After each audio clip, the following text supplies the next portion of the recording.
What kind of preparations does a legend make for his own passing? The world had not yet recovered from the grief when the Prince of Darkness took his final breath on July 22, 2025, after a long battle with years of cruel and painful illness. Ozzy Osbourne seemed to sense that his final day was near. Just a few days before he passed away, he revealed heartbreaking secrets to the people closest to him, including Tony Iommi, his lifelong brother-in-arms, something that could shatter even the strongest of hearts. Before we begin, let us raise a thumb as a gesture of honor and remembrance for the rock legend. And perhaps the most haunting part of all, Ozzy seemed to know. In a moment that now feels almost prophetic, he stepped into the spotlight one final time, not just to perform, but to say goodbye.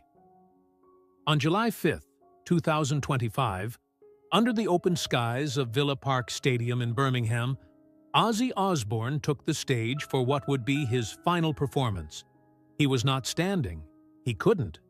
Battling Parkinson's disease and the aftermath of multiple spinal surgeries, he sat atop a custom-made winged leather throne, a haunting yet powerful symbol of a man refusing to let go of the music, the stage, the fans who had walked with him through decades of pain, glory, chaos, and creation.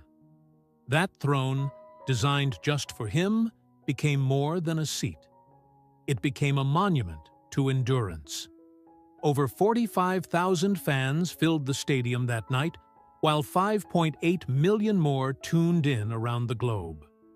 They thought they were witnessing a celebration, a homecoming, perhaps. No one imagined they were watching the curtain fall. The concert was titled Back to the Beginning, a tribute to Birmingham, the city where Black Sabbath was born, where Ozzy and Tony first met as boys, dreaming of something beyond the smoke-stained skies of factory-lined streets. And that night, the dream came full circle. The original Black Sabbath lineup, reunited after 2 decades apart, stood together one last time. The music was raw, stripped of glamour and pyrotechnics. It wasn't a spectacle. It was a farewell. Metallica, Slayer, Guns N' Roses, Tool, and Pantera shared the stage in tribute. The audience roared, cried, and held their breath as Ozzy poured every ounce of remaining strength into his vocals. He didn't just sing, he bled through every note. Behind the scenes, it was clear to those closest to him that Ozzy was holding on, barely. Tony Iommi would later recall, "We think he held out just to do that show." Ozzy himself had said he'd rather die singing in Birmingham than rot in a hospital bed. He meant every word. After the concert, there was no grand celebration. Ozzy, exhausted, was wheeled into his dressing room. But before leaving, he rolled into Tony's, cracked a tired smile, and simply said, "It went all right, didn't it?" That quiet moment, those few words, meant more than any encore. No one knew then what he would later whisper to Tony in private, words that would surface only after the world went silent.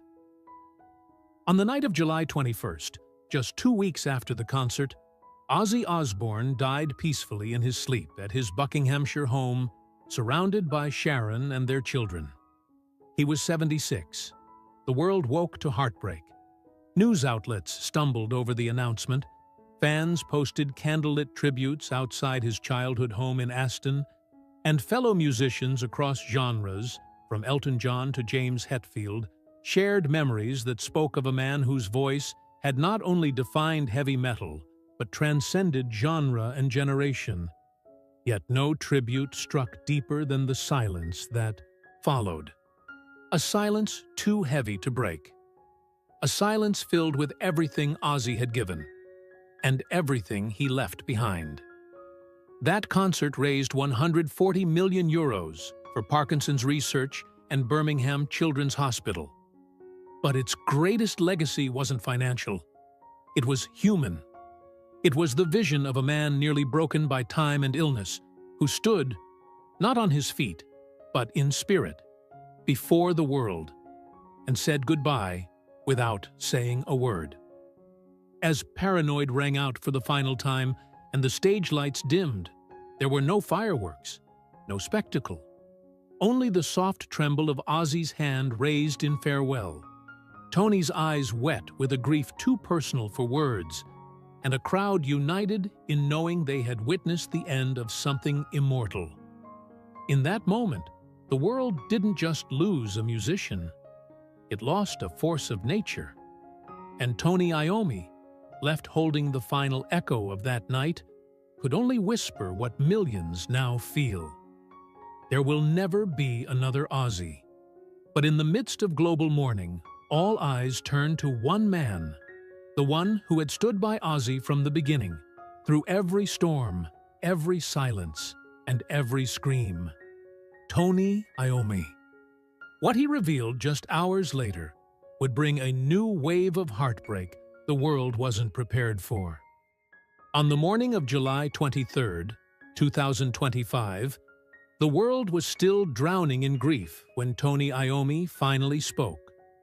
For decades, he had stood beside Ozzy Osbourne through storms of fame, addiction, recovery, and reinvention. But this time, his voice trembled not with stage power, but with quiet devastation. In an emotional interview with ITV News, Tony admitted that the loss hadn't fully sunk in until the next day.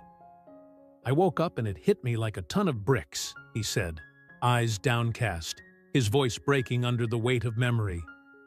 Just hours before Ozzy's death, Tony had received a final text message from his old friend. Simple, tired words that now read like a goodbye wrapped in exhaustion. He said he was really tired. No energy left, Tony recalled. And I just thought, oh no, something's not right.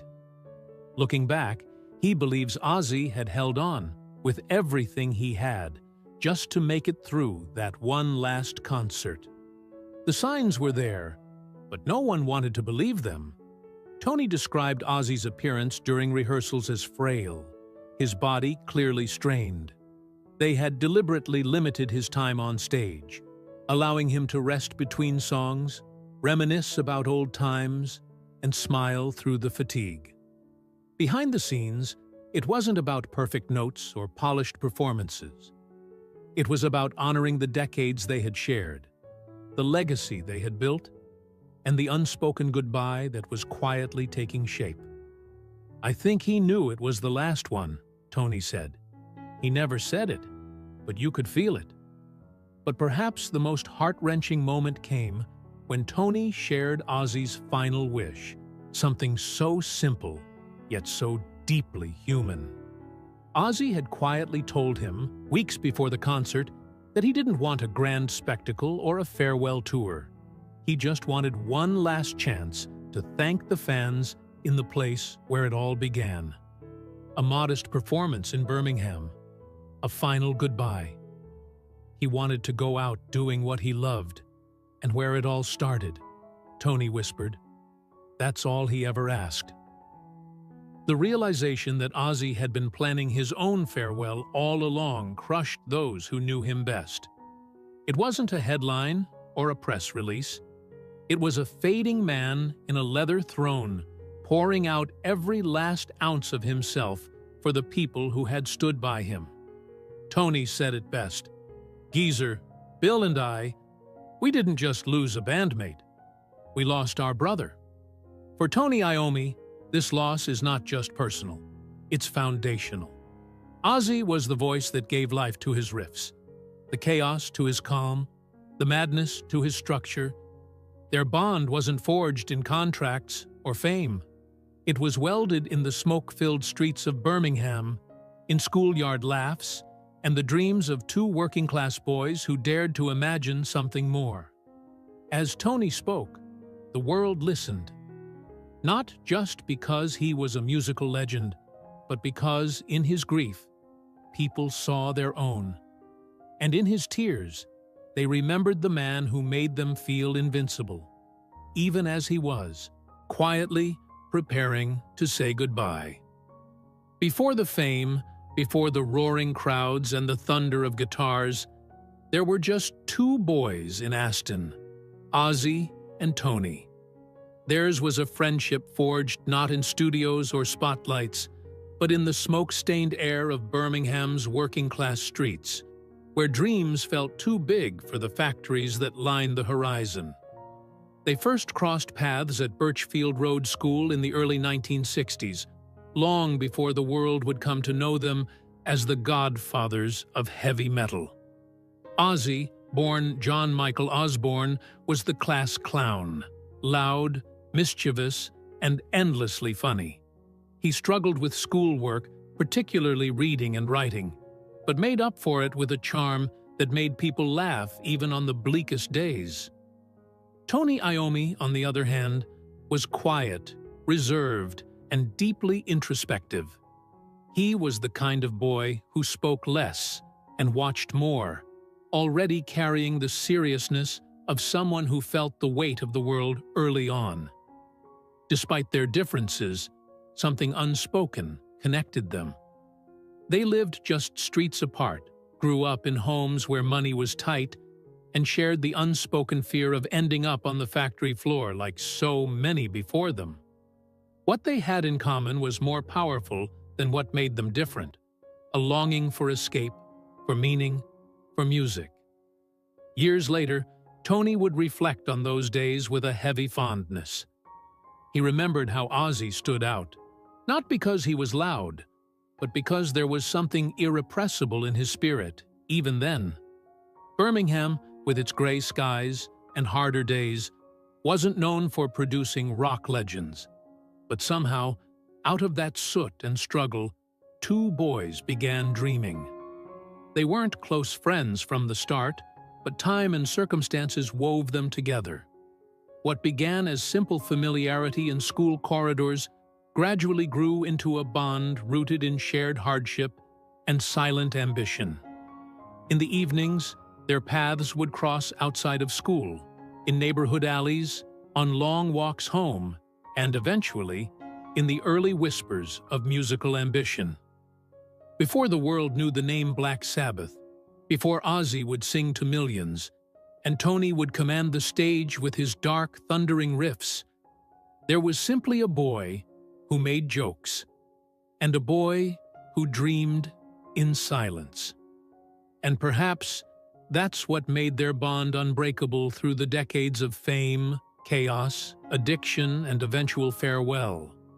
Because at their core, they were just two boys from Aston who never forgot where they came from. This wasn't just a musical partnership. It was the kind of friendship that outlives stages, record deals, and even death. And in remembering where it all began, Tony Iommi, now in his late 70s, doesn't just mourn the loss of a bandmate. He mourns the boy who made him laugh in school, the friend who pulled faces backstage, the brother who never stopped being Ozzy. That kind of love doesn't fade. It becomes legend. In the early 1970s, something emerged from the soot and steel of Birmingham that would forever change the sound of music. It wasn't polished or safe. It was raw, thunderous, and unnerving. It was the birth of Black Sabbath, and with it, the genesis of a new genre, heavy metal. For Ozzy Osbourne and Tony Iommi, this wasn't just music, it was survival. It was their voice, their rebellion, and their prayer, forged in the fires of a working-class city that offered little more than factory jobs and a lifetime of toil. Their debut album, Black Sabbath, released in 1970, didn't just introduce a band, it cast a shadow across the entire music industry. The opening track, beginning with ominous church bells and the rumble of distant thunder, warned listeners that what they were about to hear was unlike anything before. It was dark, almost apocalyptic, with Iommi's sinister guitar riffs and Ozzy's haunting vocals echoing the disillusionment and anxiety of a generation. The album didn't ask for permission, It demanded attention, and it got it. Just months later, they unleashed Paranoid, an album that would cement their legacy. Tracks like Iron Man, War Pigs, and the title song Paranoid weren't just hits. They were battle cries. These songs captured the discontent and confusion of a world still reeling from war, facing political unrest, and witnessing cultural upheaval.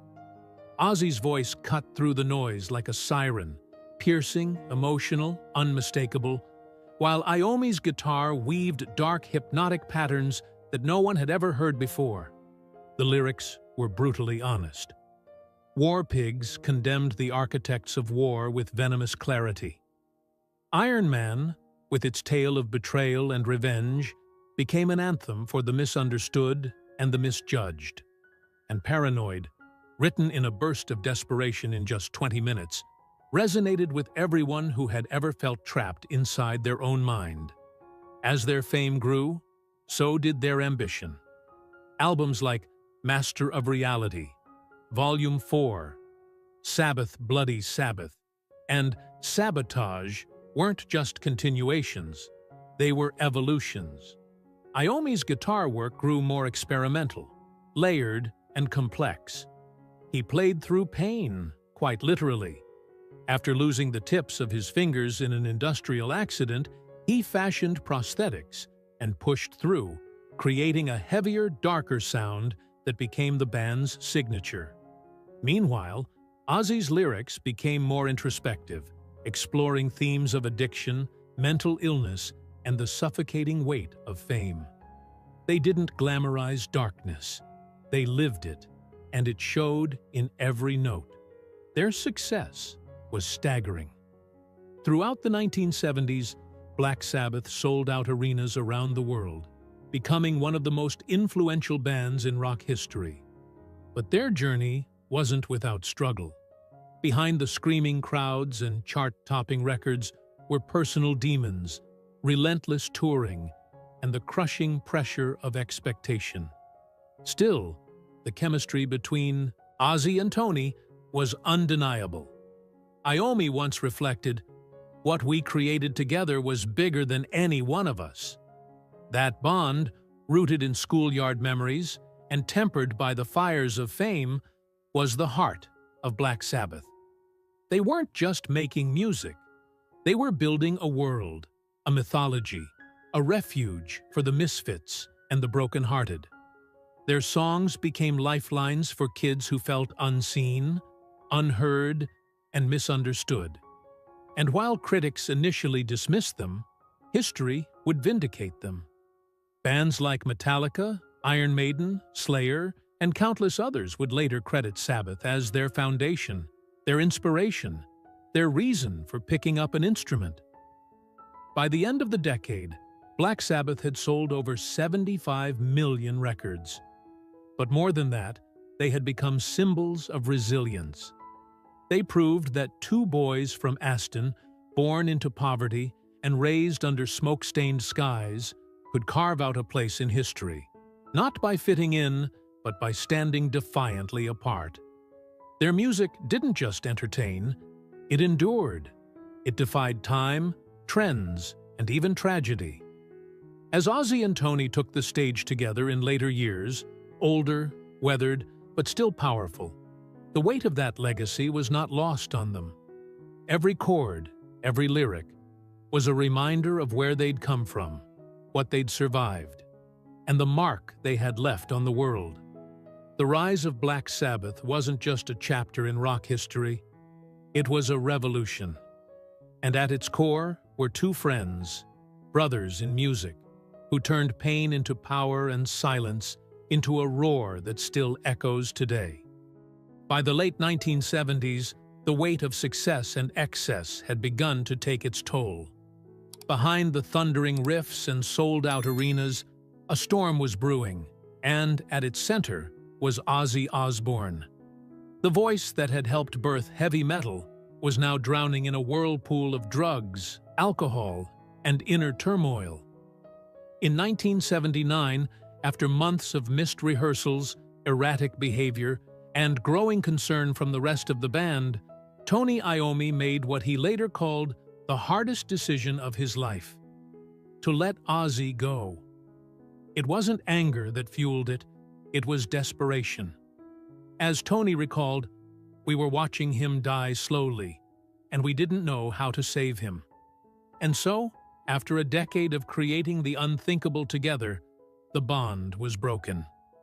Black Sabbath continued, bringing in legends like Ronnie James Dio and Ian Gillan to fill the void, each adding their own color to the Sabbath legacy.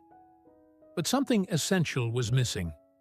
Without Ozzy, the sound was still powerful, still groundbreaking, but the alchemy, that unexplainable magic between Ozzy and Tony, had been fractured. Ozzy spiraled. The years that followed were chaotic, filled with arrests, rehab, and nearly fatal mistakes. Yet from the depths of addiction and despair, he clawed his way back. The world watched in awe as the so-called Prince of Darkness reinvented himself as a solo artist. Hits like Crazy Train and Mr. Crowley proved he wasn't done yet.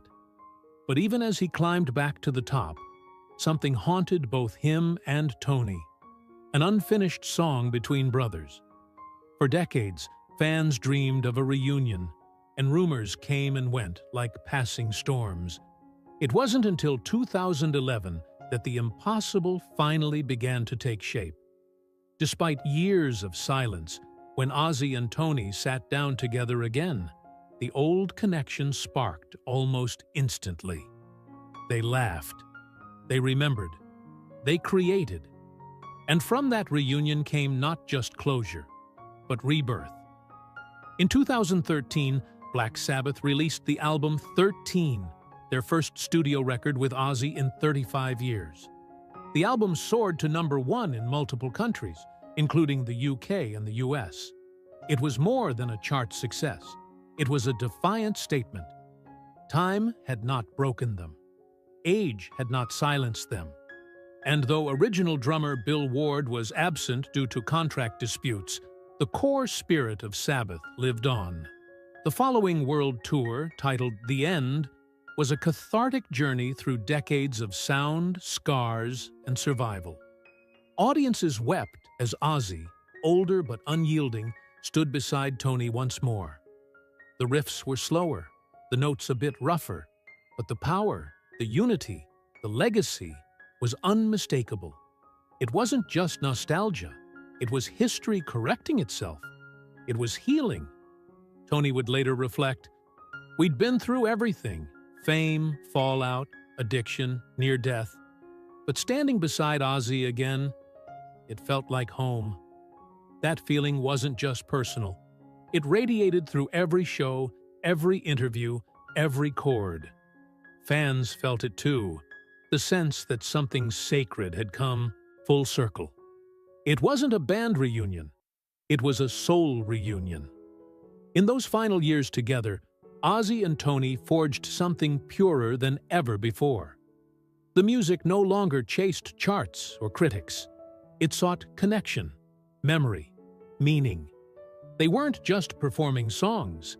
They were telling their story. A story of brokenness, forgiveness, and the long road back to brotherhood. And though their time was now finite, and their bodies older, there was a fire in those final performances that no youth could match. It was the fire of survival. The fire of knowing just how much had almost been lost. When they took their final bow together, it wasn't the end of Black Sabbath. It was the closing of a chapter that had defied all odds. They had fought their demons, and, against all expectation, they had won. For Tony, that victory was deeply personal. "I didn't just get my bandmate back," he said. "I got my friend back, my brother." In a world that had seen so many rock stories end in bitterness and silence, theirs became something different. A story of redemption, of rising again, even from ashes, of finishing the song, no matter how long it took. And so, long before Ozzy's final goodbye, the healing had begun. On stage, under the lights, beside the man who had once had to let him go, Ozzy Osbourne didn't just find his voice again. He found his way home. In the days following Ozzy Osbourne's death, as the world mourned and tributes poured in from every corner of the music industry, one voice resonated with a weight that none could match: Tony Iommi. For Tony, this wasn't just the loss of a musical partner. It was the end of a lifelong bond, a brotherhood forged in hardship, rebellion, and sound.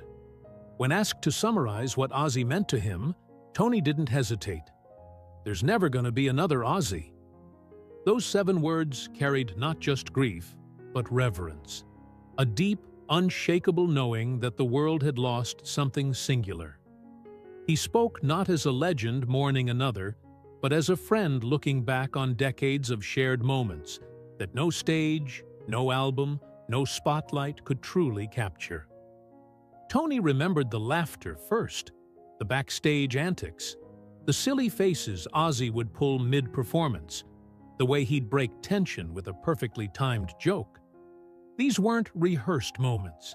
They were Ozzy, unpredictable, raw, and filled with a kind of light that no darkness could ever extinguish. He'd pull a face right in the middle of a song. Tony smiled, voice cracking, and I'd just lose it.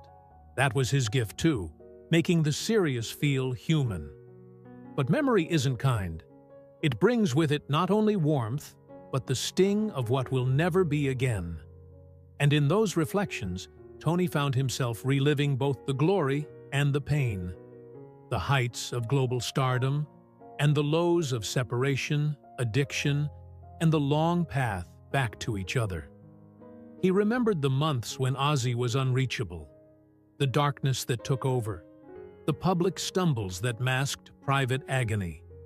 And he remembered the comeback, the reunion in 2013 for the 13 album and the world tour that followed.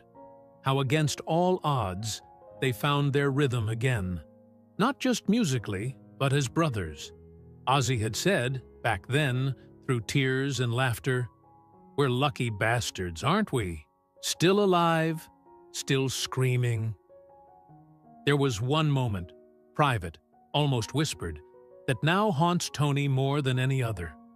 Just days before their final concert, Ozzy looked at him and said, "I'm not sure I'll survive this show, mate. But if I'm going out, let it be while I'm singing in Birmingham, not rotting in a hospital bed." Tony never forgot those words. He didn't reply at the time. He couldn't. But now, those words echo louder than any guitar riff. "We think he knew," Tony would later say. "He chose to close his life where it all began, with us, with music." That was his way of saying thank you. And it wasn't just about the show, it was about reclaiming his final breath, not as a patient, but as a performer. Not in silence, but in song. That final show, titled Back to the Beginning, was no spectacle. It was a love letter to Birmingham, to fans, to friendship. No fireworks, no theatrics. Just Ozzy, seated in his custom-built leather throne, eyes burning with fatigue and determination, holding the mic as though it were the last thing tethering him to this world. He gave it everything, his pain, his joy, his legacy, in every note. And then, quietly, he rolled off stage and into memory. For Tony, that night wasn't just a performance, it was closure. The final page in a story written over 50 years, with ink made of riffs, screams, laughter, and pain. Ozzy wasn't just the Prince of Darkness. He was the boy from Aston who dreamed out loud, who made mischief in the schoolyard, who dared to believe he could scream loud enough to escape fate. He was who he was, Tony said. No filter, no pretending. He lived hard, he loved deep, and he never apologized for being Ozzy. Ozzy's legacy isn't only in his music, it's in the way he made people feel. in the way his voice could shatter fear, in the way his madness could become a form of healing. From the front rows of sold-out arenas to the quiet corners of hospital rooms where fans fought their own battles, Ozzy's music became more than sound. It became sanctuary. And that, Tony says, is what makes him immortal. He wasn't just the voice of a genre. He was the heartbeat of a movement. You could hear him in every riff that cried out against injustice, in every lyric that echoed loneliness and rage, and in every fan who found strength through the noise. Tony's voice wavered at Ozzy's memorial, but he stood tall, as if borrowing strength from his fallen brother. "This isn't goodbye," he told the sea of mourners. "This is thank you for every scream, for every laugh, for every scar and every song." He left like a king, quietly, with dignity, with music. The silence that followed was deafening. No one moved, no one spoke. The air was thick with memory, grief, and an unspoken unity that only true legends can create. Fans stood shoulder to shoulder, some crying, some smiling through tears, all remembering not just the icon, but the man. Ozzy Osbourne's echo lives on in every backstage story, every haunting lyric, every mischief-laden wink. He wasn't just part of music history. He bent history around him. He redefined what it meant to be broken and brilliant at the same time. And in doing so, he gave generations permission to be loud, to be flawed, to be real. Tony now walks forward carrying the silence Ozzy left behind.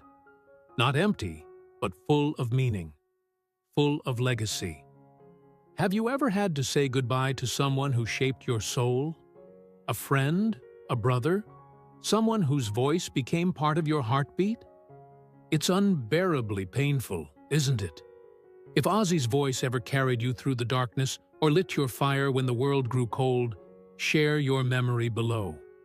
Let his echo live on, not just in the music, but in you. Because for those who truly listened, he never really left. There will never be another Ozzy.